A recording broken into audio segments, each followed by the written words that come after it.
right, we are back with another live feed reads. Welcome back. It is Friday, May 29th, 2026. Holy cow, Ryan. The year is going by like zippity doodah. Yes. It's just half over. Feels like I it just guess started. everyone, I feel like it's almost like when you watch ESPN or Fox News or whatever, it's just like, even in your normal life, you end up just saying and thinking the same things over and over and over again at the same time of year. Like, oh, it gets so hot in the summer. Oh, half the year's gone. Christmas is almost, it's like everyone says the same stuff constantly. Constantly. Yeah. Yeah. Well, So I had a speaking couple of, of topics to talk about, but I'm in a yep. guys group chat for my golf degenerates, and this article posted up that I guess we got to start off with. Did you hear about this anime convention in San Jose, California? The foot juice fiasco? Let me pull it up here. Let me see.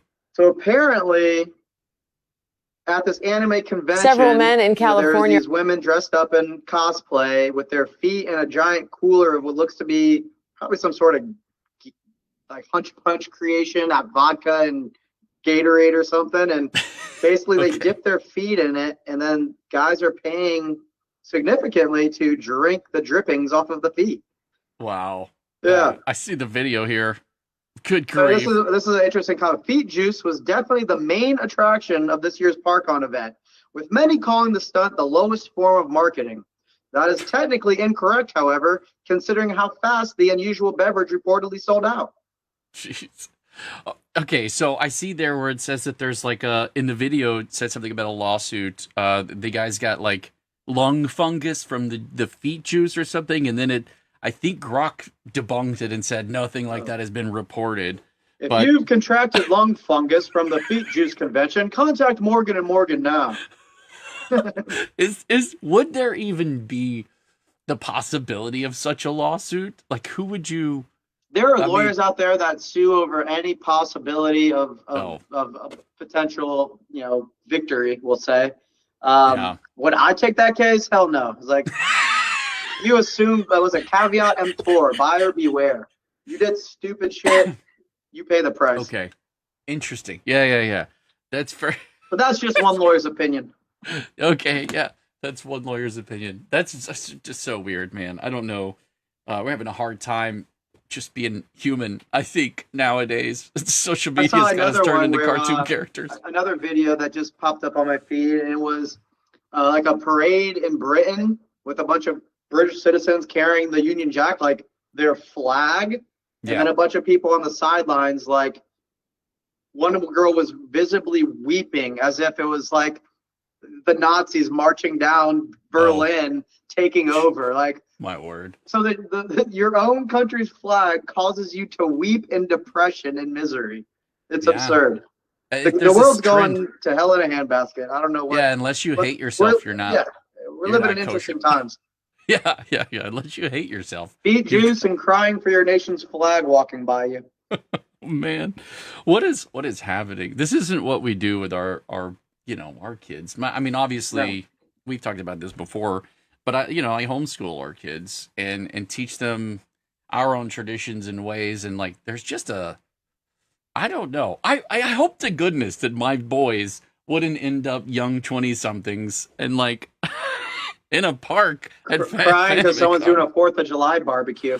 Yeah, or that. Yeah. Just wild to me. Like, we spend so much time. I mean, they need to be in martial arts. They need to be in stuff that toughens their body, toughens their mind, and prepares them, for those difficult things, I think. Yeah, I've only been doing jiu-jitsu for 3 years now, and I wish my parents would have put me in it as a child, and I would have had 2 decades under my belt, so to speak. And it's just it really is something that I think everyone should get involved with. Honestly, just obviously the discipline, but also the camaraderie that comes along with people from all sorts of life. I'm befriending 22-year-olds, 60-year-olds, professionals to college kids to you name it. It's just like a nice segment of people, and they're all in it. You all have the same goal. You're there to learn and kind of grow, and like you said, develops mental toughness, and it's hard. There's no shortcuts. You have to just keep getting punished every time you Right. go, and that's how you learn. And then you just keep at it. Yeah. The resiliency. So I'm glad to hear that they're in it, because I highly recommend everyone get involved in some form of like a real martial art, not the huh, huh, no. So You where you're know, actually using your strength against it, like wrestling. Grappling is another yes, great, grappling. just Yeah. just straight Greco-Roman wrestling, if nothing. Bro, I mean, that's actually probably preach. the hardest, most physical, for stamina. I mean, Mm. these guys that are wrestlers, they're just so tough. I don't. Yeah, it's I'm a hobbyist, so I'm in there just to like learn a little bit, move my body, stay yeah. strong. But the That's good wrestlers are though. always the hardest. Yeah, you're not just wrestling with your opponent, you're grappling with reality. Yeah, We live in a world that yeah, does have physical constraints. yeah, There is a hard line reality to it. And I think that we've lived online for so much the last, 15, almost 20 years, right? You yeah. go back to 2005, that'd be 20 years ago. That'd be the emergence 2006, of, 20 years ago, and I'm having yeah. my 20-year high school reunion we'll talk about. But yeah, Oh, it man. was it was like that time where Yeah. I wasn't really online much, but it was Yeah. there. Yeah. MySpace, it was something you dabble with once in a Mm. while. Right. And then cell phones were flip phones, and then Yeah. college, 2006 to 2010 was the first Right. iPhone iterations that then Yep. started to take over, and it Exactly. was a total shift, and so many people are just Now glued everywhere you go, to it. like this is what you see anywhere you go. I mean, Oh, people drive like this, they wait in yeah. lines like this, they sit at the dinner table like that with each other, and it's like, I try to make a habit to not do that. If it's the end of the day, yeah, I'm going on zombie net. Well, I do Prime, not Netflix, but yeah, in the car, watch I a little. specifically don't use my phone. I'm a defensive driver, so I'm always looking around. And Yeah, 90% of the people, man, they're just heads are down, down. You know what heads they're down. doing. They Yeah, can't put it down. It's so crazy. and that's the beautiful thing I think about martial arts, like real, not tournament specific martial arts where you're trading points, but like you're grappling with reality. You're fighting Hmm. to a submission, or you're taking hits and giving them is so important for just physically building a a lived experience and memory of Hmm. what it feels like to Yeah, go through that. You can't pick a good fight if yeah. you don't know what it ever feels like to be in one. And that's Hmm.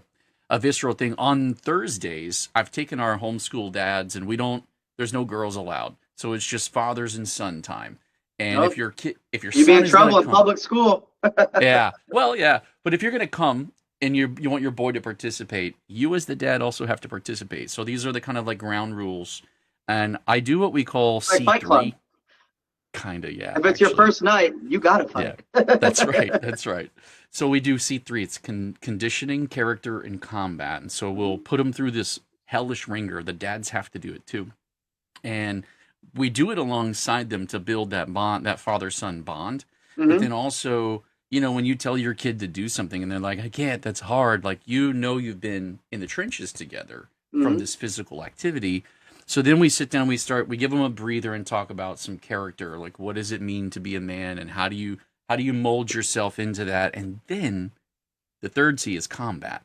Hmm. So we turn them loose, we strap on boxing gloves and headgear, and we just let them fight. And it's Yeah. it's ugly at first.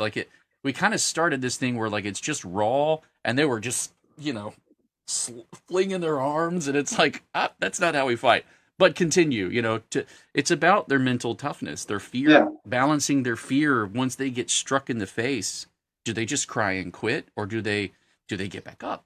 Hmm. That's step one for what we were doing. And then we just kind of kept teaching them, okay, well, you're tripping over your feet. So here's footwork.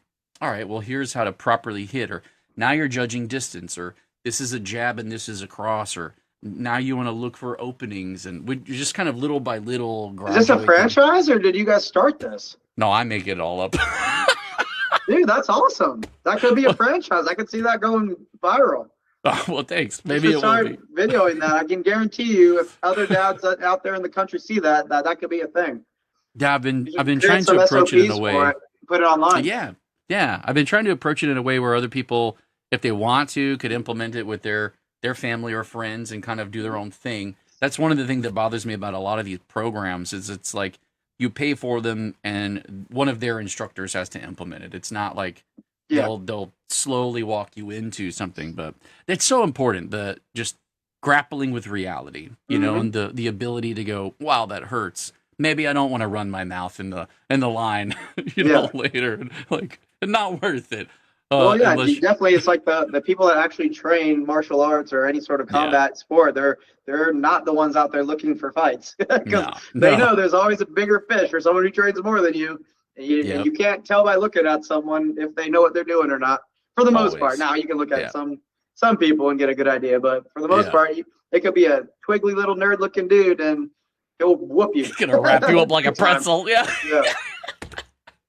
Yeah. All right, so you said 20-year anniversary, high school reunion. Sorry. Yep, Jesuit, and Jesuit does a great job. It's just an awesome fraternity. Again, if you have sons out there, and I highly encourage you to send them to Jesuit. Of course, you know, I remember being there the first couple of years. You know, all my other friends in public school and had the girls and all that kind of social aspect of it, and kind of I was kind of fighting with my parents about it, and luckily they won that battle and kept me in it, because it was about junior, senior year that you started to appreciate the all boys thing. And it's just a great institution. I probably learned more at the four years of Jesuit than I did in 7 years at University of Florida in law school. That's for sure. It's like a traditional liberal arts education where you learn everything. And that's a private school or a charter? Yep. And their statistics are just amazing. I mean, it's cool. 100% graduation, not obviously graduation rate, but 100%, you know, college acceptance, most on scholarships. Cool. You know, the kids that want to go the distance to Harvard and Yale and West Point and all that typically have an edge up because they went to Jesuit. It's just a hell of an institution. And, that's awesome. And they keep their alumni intact. That's why it's like a great fraternity post graduation. I mean, you meet anyone in the business community, doctors, judges, lawyers, business owners, real estate developers. And I was golfing with a guy, my banker invited me on to a round, and I got paired up with a guy a little bit older than me, and turned out to be a Jesuit grad. So it's like an instant connection, instant familiarity and respect, and then you're just, you know, having a good time. So, but it's a great way to open doors in the business world as well. So it's truly the best fraternity, I would say, to be a part of if you can go to a Jesuit high school and graduate. But back to the alumni, because they are such a tight-knit group, I think if almost half of the student body at Jesuit is on scholarship themselves, paid for by donations from the alumni who believe in the mission and want to contribute. Cool. Yeah, so we have our 20 years, this one, I think we have about 40 out of 160 guys, you know, RSVP'd. So it's almost a third of the class is going to be showing up to the whole weekend of events. Yeah. You know, we got an on-campus cocktail hour, and we're going to go to probably Strand Hill Public Saturday night, and then a mass and brunch and a campus tour on Sunday. So I'm really looking forward to it. You know, I helped me and a couple other guys, Nick Placencia and Josh Monroe, kind of spearheaded the organization of it to put a nice little itinerary for the people who might be coming in from out of town. So it took a little doing, you know, kind of anytime you got, you know, three guys in there trying to get something done, it could be like herding cats, but we got it done, and I'm looking forward to it. Well, very cool. That's awesome. That's great. I'm looking forward to relaxing if I can this weekend. Our car broke down on our way back from the largest homeschool convention in the country, probably the world, because the U.S. has the largest homeschool population in the world too. But our car broke down, and it's in the dealership. I got to go pick it up later, but it's just been nonstop. Actually, while I was at the convention, I was talking to people, and we had our booth, and like 18,000 people coming through. And somebody had a flyer with your logo on it, and I was like, "Hey, small world!" That's great. Tell me about that. Yeah. Cool, man.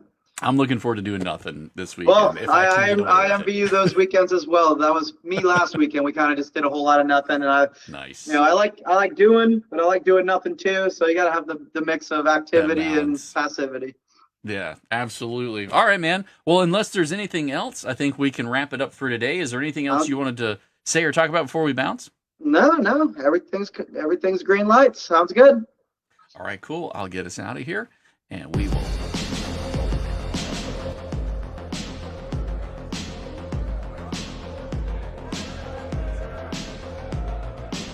Reed and Reed, it's like having a lawyer in the family.